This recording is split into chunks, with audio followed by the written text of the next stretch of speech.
xibaar yu wér te wóor ca tàng ba abonnez-vous pour ngeen di mën di jot suñuy vidéo. dal leen ak jàmm seen chaîne bi di Buzz 221 HD kii di Cheikh Omar Diagne di ancien directeur général des moyens généraux de la présidence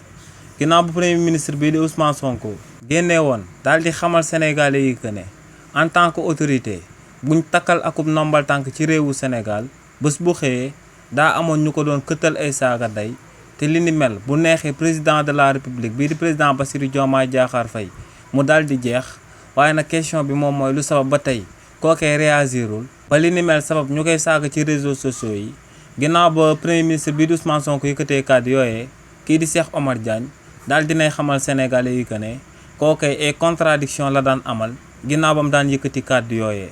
si li ni mel kii di Cheikh Omar Diagne ne premier ministre bii di Ousmane Sonko moom moo toog di wax sénégalais yëpp di ko dégg mu daal di wax que ne militant parti Pastef bii di Azoura Fall lu sabab ñu tegoon ko loxo ginnaaw ba mu fi saaga président Macky Sall ci moom la jógee ndax moom moo jëloon vidéo am boobee daal di koy jébbal procureur de la république te li ni mel moom moo sababoon procureur de la république autosaisiroon bañ daal di teg loxo kookee di Azoura Fall. nee nag premier ministre bii di Ousmane Sonko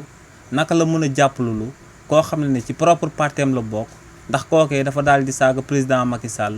ba noppi moom ci wàllu boppam bu ko nit saaga ci réewu Sénégal du la daal di mën a jàppalu comme nu mu jàppaloo aku partisan boo xam ne ci parti bii di Pastef la daal di bokk. nee nag li ni mel moom moo sabab mu daal di wax que ne kàddu yooyee premier ministre bii di Ousmane Sonko yëkkati woon di si doon ŋàññ son excellence président Bassirou Diomaye Diakhar Faye que ne si kàddu yooyee da cee amaloon akub contradiction daal di ci wax loo xam ne xaajul bay dëppoog lu am. xibaar yu wér te wóor ca tàng ba abonnez-vous pour ngeen di mën di jot suñuy vidéo.